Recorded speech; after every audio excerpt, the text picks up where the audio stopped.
And it is Friday, so we have the treat and opportunity of talking with the fantastic Jason Spiess. How are you today?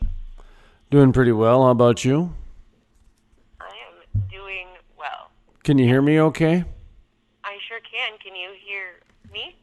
Yeah, we should be in Sound good form here. Yeah. How's everything in the Black Hills? Have you got snow like we have up here in the Dakotas? Oh, indeed. Yes, it is. It's a little white outside, a little slippery, a tad bit chilly, indeed.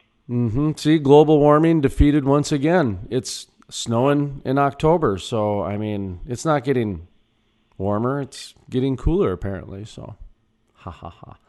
I like to Maybe have it's an fun. ironic term. You think? Actually, it's kind of funny because when they did it, they meant that, and then they went to global cooling, and then they settled on climate change. So they figured out that their one Chicken Little didn't work, so they tried the other Chicken Little, and then they realized they got to figure out a way to have their cake and eat it too, and that's what they did. Right? Yep. Oh yeah. It's I don't know. I don't think that probably our lifestyles probably help with the environment changing, you know what I mean? But I think it might be a bit pretentious and arrogant to think that humans are the ones that can control the whole of the world's climate. I don't know. well, I Make it mean, pretty deep. the fact of the matter is that humans are making an impact on the climate, but Yeah. it's not catastrophic, and it's not. Do this over the next few months when you have Christmas parties and holidays and that sort of thing. Just watch people at dinner parties and watch people. If something's not catastrophic, they get mad. I mean, it's not that they get bored; they get mad. It's really bizarre. I mean, you go somewhere and just say, "Yeah, everything's fine, everything's good." So, some people and most will kind of get it's not fine and start firing things that are not okay at you. And whether it be the climate or whether it be the economics or whether it be Donald Trump or whether it be who's the Bernie Sanders. I'm trying to think of who the modern day Al Gore is. That's how long ago I checked out of politics. I mean, once I started, well, you know my theory on politics. It's professional wrestling, so I'll just watch professional wrestling if I want to watch that. And it's I feel like that's fair. well, it is. I mean, and I've said it before. Once George Bush Sr. said, let's get it on about a debate with Bill Clinton that infused bravado into politics. And that allowed the rise of the Sean Hannity game day analysis of politics.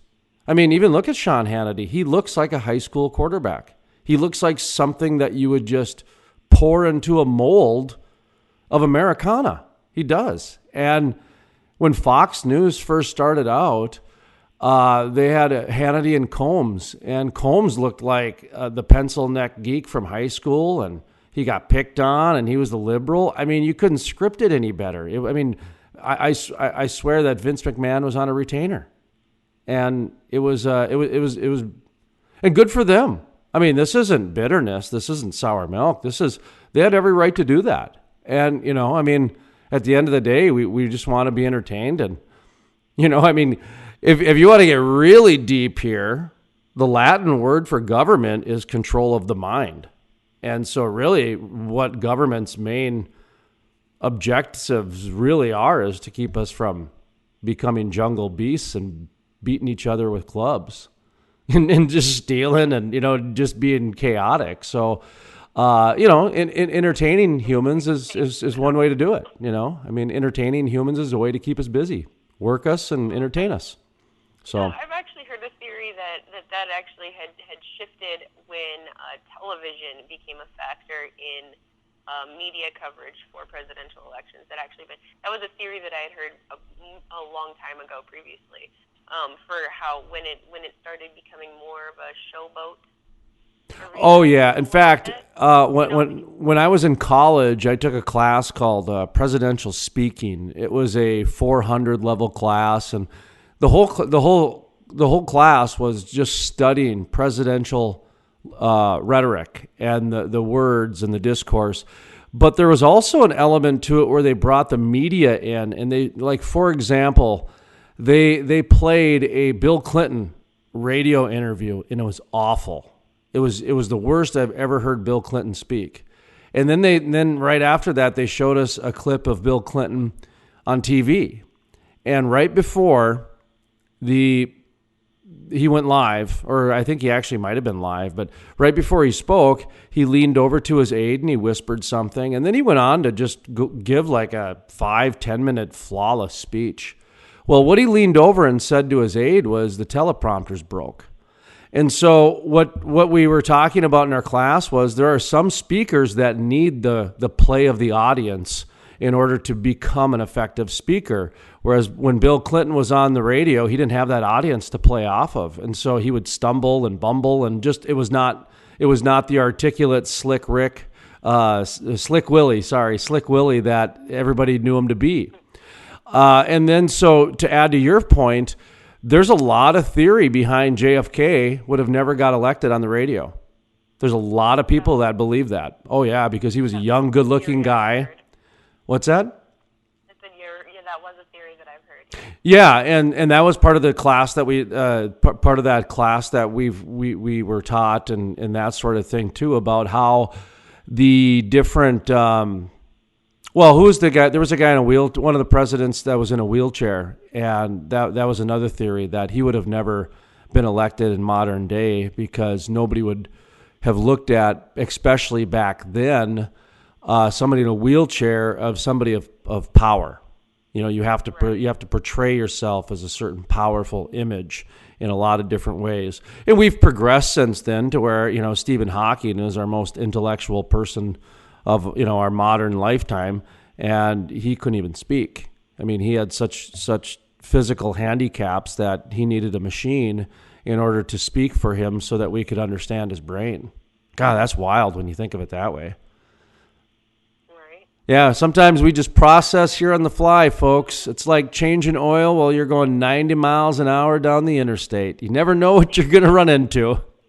Big skill, I'm telling you. Oh, yeah, it totally does. Hey, man, Friday, I love Fridays because I mean, like, here's the deal, folks. Right now, I'm done with work for the day. I get up at 3-4 o'clock in the morning. I've got a number of radio shows. So I hate to burst your bubble, folks.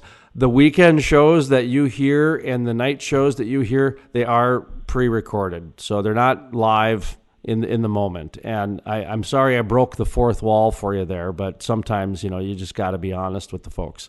And so anyway, I get up at like 3-4 o'clock in the morning. So this is like my last thing that I do.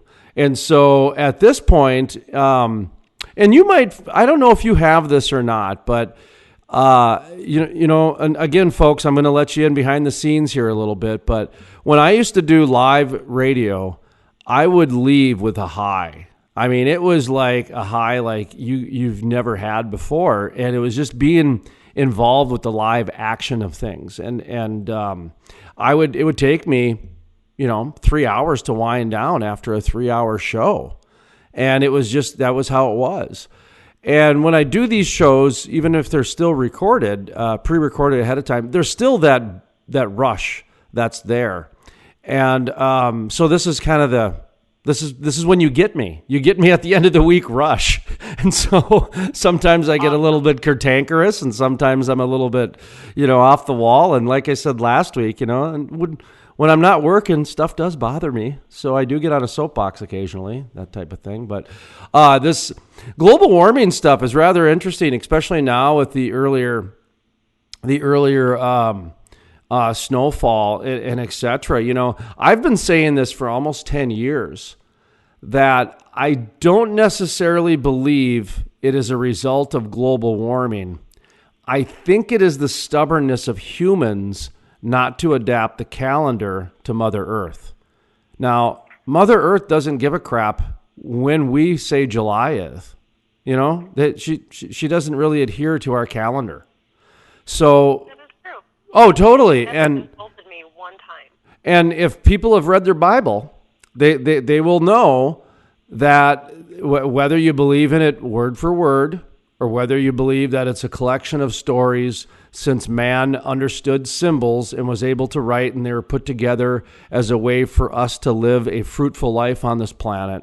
Whatever your belief is, the one thing about that the Bible does teach us is that humans are meant to be wanderers. We're not meant to be in one place. We're meant to wander this earth. And so, living in cities is kind of goes against the human will and the Mother Earth balance, because the Earth's constantly changing. And you're going to have floods that happen in different parts, and you're going to have earthquakes, and you're going to have volcanoes, and you're going to have, I think, what is it? The lightning strikes. I know up in the Bakken, several hundred times a night. I mean, so you got lightning strikes. Oh yeah. When I couldn't believe that. I had somebody on from the state, and we were talking about, when you have burn bans and different levels of, okay, it's pretty dry this time, so, no campfires, etc.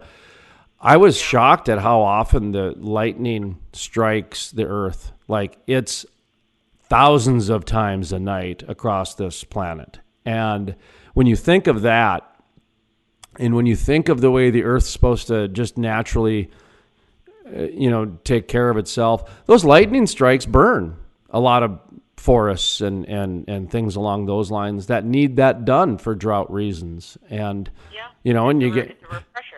Yeah, and, to a certain degree, you sterilize the ground, and then, you get the fresh growth that comes. And, that takes a while, and that's a slow progression.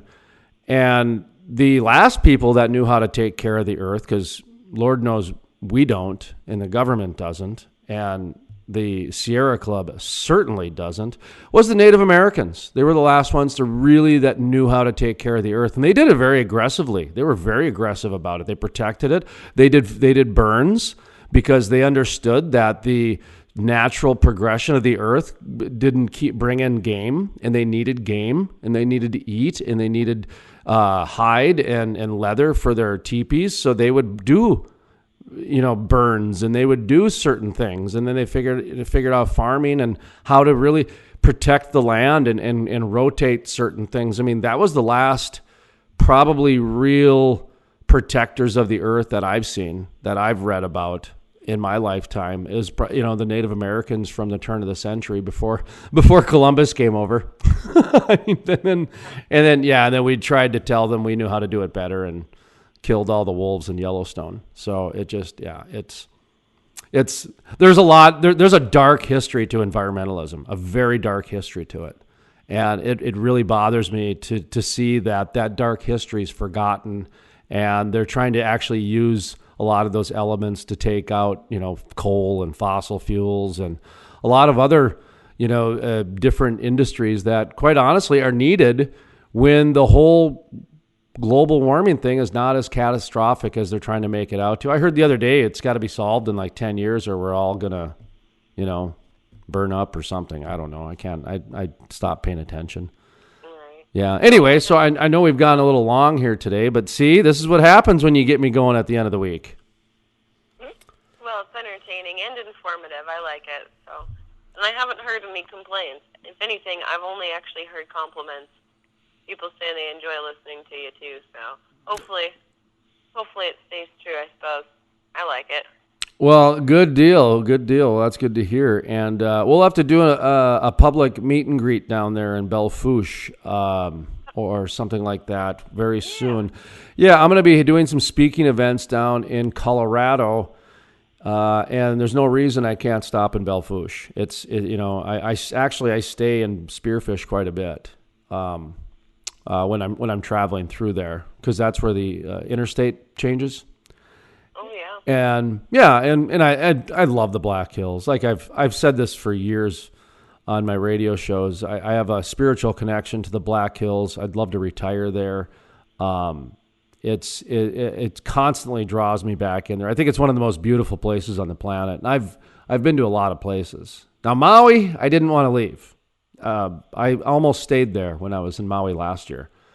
That we should talk about that sometime, because we can tie that into energy, how the wind farms backfired there big time because the turbines rarely work. because once the wind goes over certain miles per hour, they don't work for safety reasons. And Maui is the second windiest port in the world, number one being somewhere in New Zealand. But so they built these big eyesores. It was the first thing I saw when I landed in Maui. I looked out in Hawaii, Maui. I looked out the plane and I saw these just wind turbines over this gorgeous landscape. And folks, if you haven't figured this out yet, I'm not a fan of wind turbines. I do not see any advantage for the current direction, the current reclamation, the current business plan, subsidy plan when it comes to wind turbines.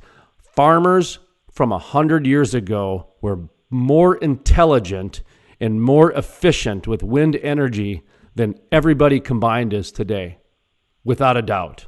They got water, powered their barns, they powered their pole barns, all by a windmill. Today, they're an eyesore, they're killing birds, they're killing bats, they're ruining landscapes, they're ripping out forests, they don't have any reclamation program, and it takes more fossil fuels to make them than the wind gives back.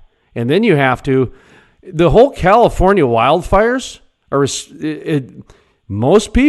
most experts are pointing the finger at wind energy and solar energy because of the regulations that were put in, that the California wildfires last year, which were like the worst on record, were caused because of the force to get towards wind and solar. So, I mean, this wind energy business is getting worse and worse and worse. And every time I drive through South Dakota, I just shake my head when I see the red blinking lights in the landscape. So I see it got me going again now. Dang it. Maybe we should talk about this topic next week, though. Okay, yeah, there you go. Get some emails going now. Anyway, that'd be fun. I get a little long-winded. Sorry.